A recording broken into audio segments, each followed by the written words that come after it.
Nadia Sharmeen.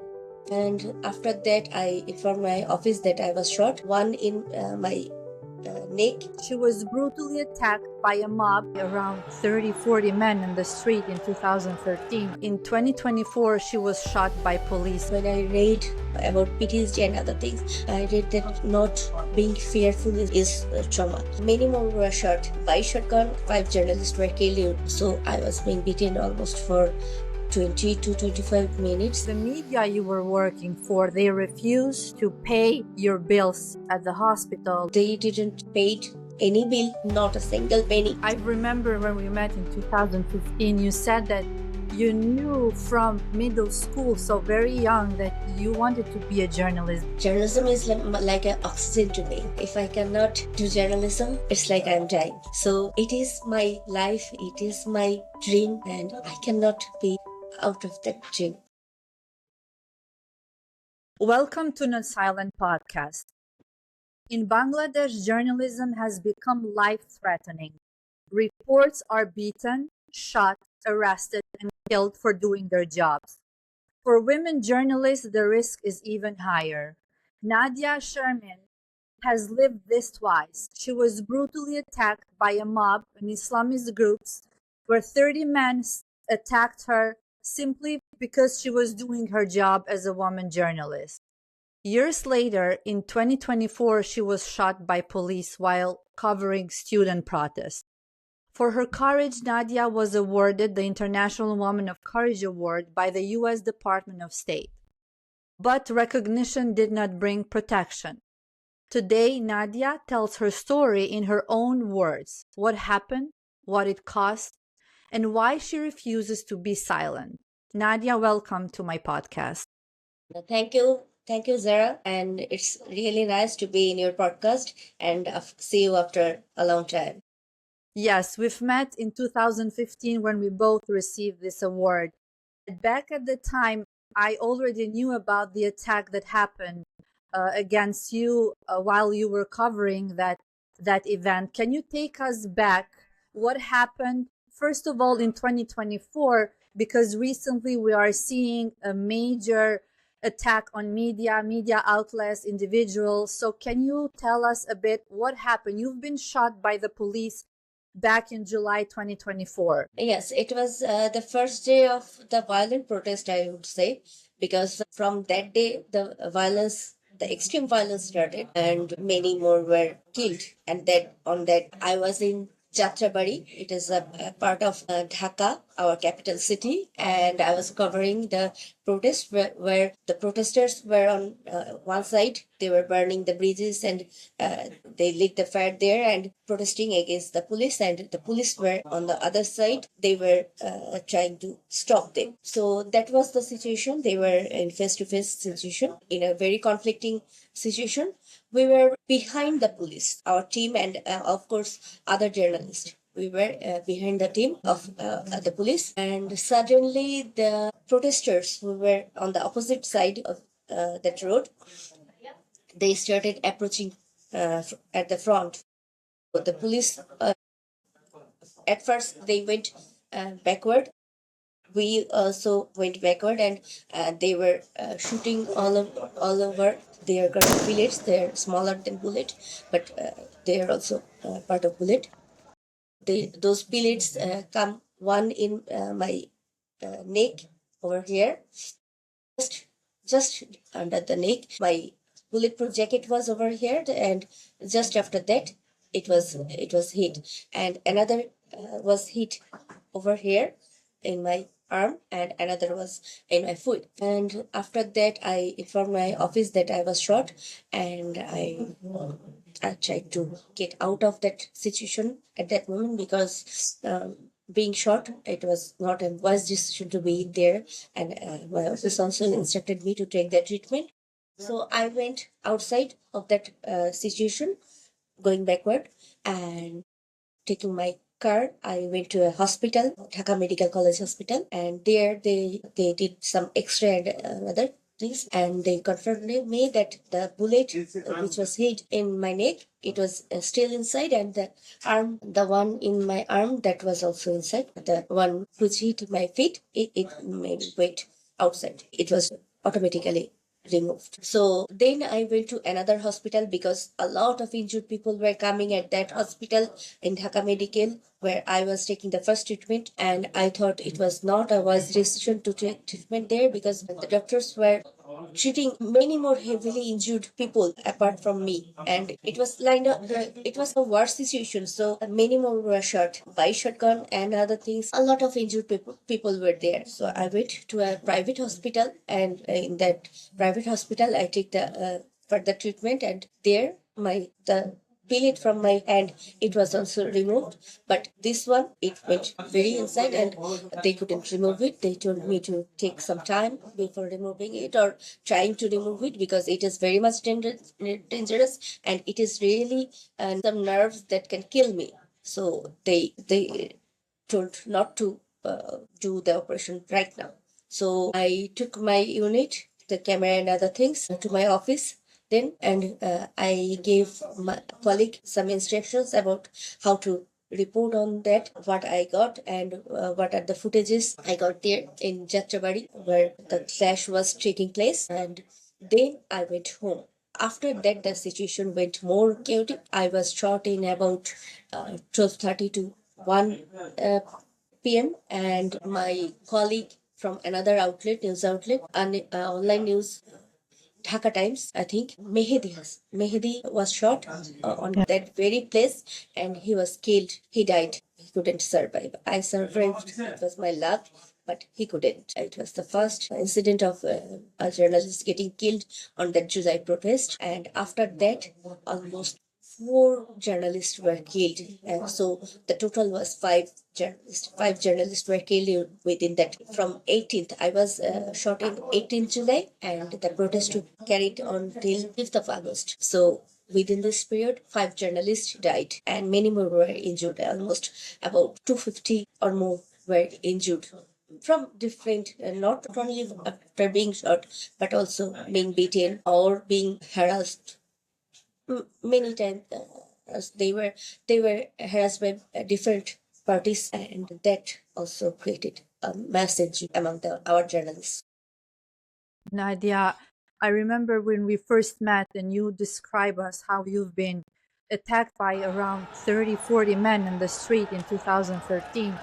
And we were happy you survived and would not even think about that almost, oh, more than 10 years later, you got shot so many times and you almost were killed. So when you were wounded by police gunfire, not what went through your mind, not just as a journalist, but as someone who had already survived one brutal attack, and you, how little protection existed for you as a journalist?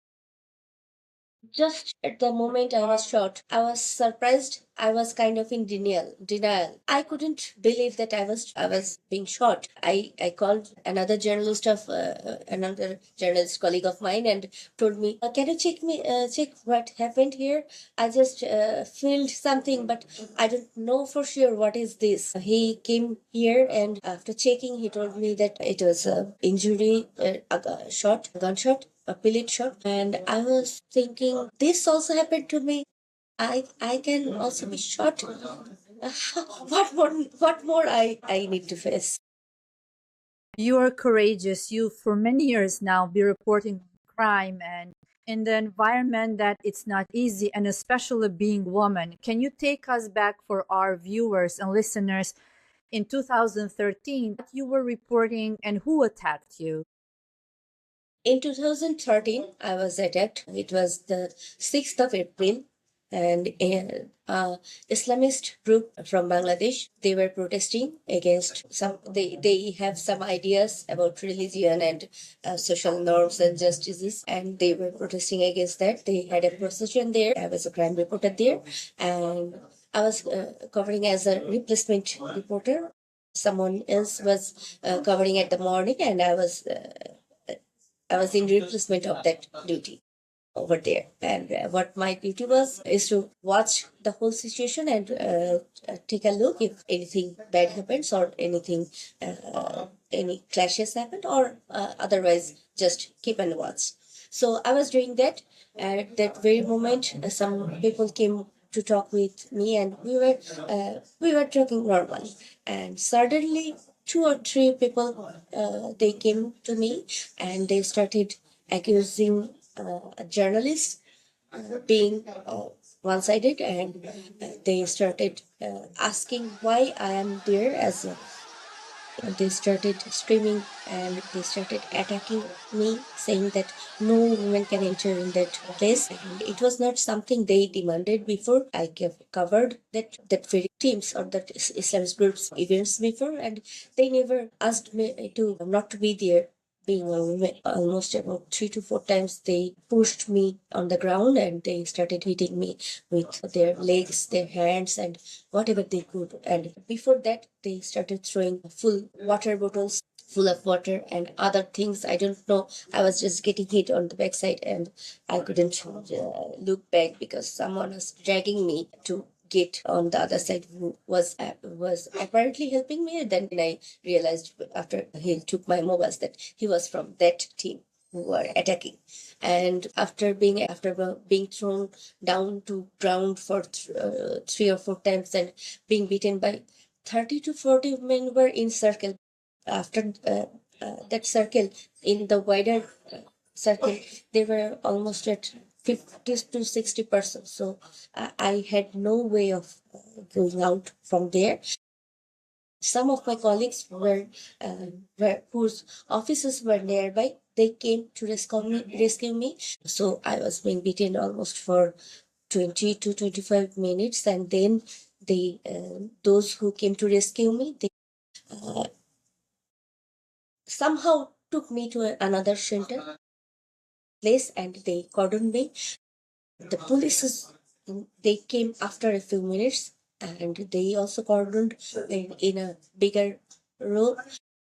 Then another car came from another TV channel in my rescue, and I was taken on that car. I was not in situation to talk or in a condition to get in a car. So they took me, almost carried me to that car, and then they took me to the hospital, the medical, that is our government hospital. And then there I took my first treatment, and then I went to my home. And when my situation was deteriorating, some of my friends and colleagues they took me to another hospital, and I was submitted there. After being submitted, they did CT scan, and I had some injuries in my brain. I had injuries, three injuries on my head, and at the same time, my left knee it was broken. And after that, at that very moment, I didn't get that information. But after doing an MRI, I get to know that my backbone it was also broken. With this broken bones and damaged muscles, I was in hospital at first for 5 days, and then I had two operations in my left knee, and one more the doctors told me to do, but it was not possible in Bangladesh at that moment. That kind of technologies were not there at that moment to do it properly. So they suggested me to go outside of Bangladesh to do that treatment. I couldn't afford that, so I just skipped that, and still I'm trying to survive. In both attacks against you, no one was held accountable. But even worse, first time the media you were working for, they refused to pay your bills at the hospital. And then, if I'm not wrong, they refused to admit that you were working for them. Yes, I faced that just after being attacked and beaten. They didn't paid any bill, not a single penny, not a single taka for my treatment. And after a few days, when they faced so much criticism, they tried to disown that they sent me. Although it was a replacement duty, and I went there doing my proper paperwork, and everything was there. They investigated it and they found that I was sent there properly, but they tried to deny it in front of other people to save their faces. But anyway, The second that time in happened. 2024, what happened with the media that you were working for? You had the support or not? Not really. I had the support, but the mental support. I had that because at that moment, at that very moment when I was injured, they told me to go to hospital, and then someone went there to ensure that my treatment is going well at first. But no money was spent for me, my treatment, because it was a different situation. It was kind of different because our the then editor, he told that we are going to cover your expenses, but just after he told, our office was burnt and vandalized by the protesters. So it was not a situation I can demand my expenses. After that, I gave my documents, my expenses documents, and told what further is needed. This time I didn't get that as well. Nadia, this is what courage means. So you go every day in the field, it's like in the front line of war because you can be killed, you're being shot. You don't have protection from your own media, what you work for. You don't have protection from the institution that were supposed to protect journalists. So Bangladesh right now is heading into election. While all of this is happening, harassment, they are killing opposition, violence against reporters. So can what your expectation can be free or credible election when journalists are being silenced, attacked, and killed? It is a difficult question. It is a difficult question because it is a long cherished election, I must say. And we were looking forward for it for a long time. It is also true. But at the same time, being a journalist, I would say that if you ask me if I'm feeling safe right now to cover it, no, I'm not. Not physically, not mentally, not from the cyber world. And right at this moment, even after being not safe, our journalists are at the field. I remember when we met in 2015, you said that you knew from middle school, so very young, that you wanted to be a journalist. Knowing the risk today and what happened to you, what keeps you still committed to this profession? I'd say it is not a question, a profession. It is more like a passion that I have about journalism. Journalism is like an oxygen to me. If I cannot do journalism, it's like I'm dying. So it is my life. It is my dream, and I cannot be out of that dream. I cannot leave that dream till now. Uh, yes, in from my mid school when I was in class 7, I started dreaming about this journalism. My my grandmother's younger sister, she was also a journalist, and she faced same kind of difficulties in a different manner at that way at about 1960s when she was doing journalism. So I started my life hearing those stories, and it encouraged me doing journalism. And this life, I loved it. And I know it is very much risky. I know it is very much tough being here, a journalist, being a Bangladeshi journalist, but still I choose to be one. Nadia, you said earlier that when you go out there, you are not prepared because you have to have protection, the helmet and bulletproof, but also psychologically. So trauma doesn't disappear just because someone is brave like you. So how do you manage psychologically this pressure and unexpected reality when you go in the field every day? Yeah, it is a fact that physically and mentally we don't have much support, and trauma is something that our journalists are not aware of very much. And I'm trying to go to help others. Actually, I did that because I realized after being attacked at 2013, after that attack, I also lost my job, and it was something I never faced before. It was a humiliation, it was a stress. The injury was in bod not it the injury was not in my body. It was also in my mind. That event that went through my head over and over again, it irritated me. I was not in fear, but I was irritated. I was stressed because my job was lost and I don't know if I would get another job because the previous outlet they were blocking me from getting any other jobs from any other media outlets. So it was a great stress for me. And even after getting another job, being in our competitive field after almost 1 year after getting injured, it was almost, yes, mental health is very much important and you don't know. I was in denial for a long time that I was not in trauma because I thought trauma means only fear. Yeah. But after a long time when I read about PTSD and other things, I read that not being fearful is also is trauma. Being stressed, being irritated, being angry, everything is trauma, and I faced all of them. And as you said, when you do this job, you have to show to everybody around you and to those who are you writing about or reporting that you are brave, that you are strong, which means suppressing your mental health. But when you see internationally, Bangladesh is still often described as the developing democracy. What do you wish governments and institutions truly understand about the reality on the ground for journalists? What responsibility does the international community, especially governments that partner with Bangladesh government, to stop treating press freedom abusers as acceptable? We are a developing country from economic perspective, other qualifications we are developing. But at the same time, in terms of media freedom and the exercise of freedom, that is getting limited, and that is a fact. Last month, I think, last month there were attacks on two big newspapers over here in Bangladesh, and the whole office were burnt in Daily Star, the English news channel, which is very much prominent here. The Daily Star was attacked and it was totally burnt. Almost 35 people were still inside that moment when the fire incident took place, and they were about to get killed.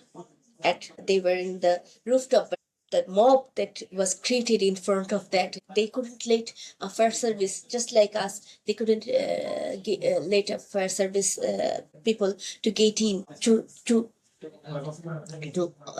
cut off the fire. So it was, and it is, and it will be a big challenge. And the challenge, the form of challenge would change, but I don't think the challenge would disappear even right at this moment. But being a developing country, the challenge is bigger when our media outlets and the ownership is not much of a professional. And after this incident, when I was shot, I didn't even file a case because that we Will not care. nothing that Nadia, do you think that there is absence or the lack of international pressure toward government to protect journalists?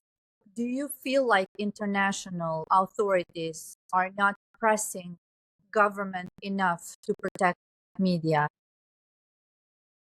in terms of international community help, I think international community can help us by pressurizing our government to pass some laws that ensures our physical safety, our mental safety, our treatment or other expenses should be bared by our offices and some cases by government as well. And they can also pressurize on our legal safety. If we face some unlawful challenges, they can also pressurize our governments to take actions. And for the safety, of course, they can help. And at the same time, our media houses, they are very much smaller in size in terms of investment and other things, and it is not possible for a large number of media houses to cover the expenses for the journalist safety and security tools. So they can also sponsor on getting those tools from the international side, and it can also be done by the different journalist organizations who are working with journalists and who have the capacity to distribute those tools, those trainings, and those legal and other safety equipments and everything, and also funds that can be used ensure legal safety of a journalist when they are facing a lawsuit or they are facing physical attacks. They need medical bills. That can also be done. So, giving a pressure that they can do giving funds to different places where a journalist would get that fund and that help that can be ensured. There are some challenges being a media house. There is some challenges at the same time. Being a journalist, there are also challenges and that need to be addressed before addressing the media house's challenges. So everything needs to be done in a proper way and in a coordinated way. Nothing can be taken aside, and we cannot avoid anything that challenges our freedom, right to express, right of our expression, and of course, the right to tell the truth. Nadia, your story forces us to confront a brutal truth. So when journalists are being attacked in broad light day and no one is held accountable, so violence has basically became normalized in your country, but you still chose not to disappear. So you chose to keep reporting, knowing the risks. But that choice demands more than admiration. It demands action, protection for journalists like you. These people who are attacking you, they should be held accountable. So we need more of sustained international pressure, because when journalist dies, democracy dies with it. And I really want to thank you for your courage, and I wish you all the best. I wish you to be safe, especially at these days of election, which everything could happen. Thank you, Nadia, so much for sharing your story with us today. Thank you very much.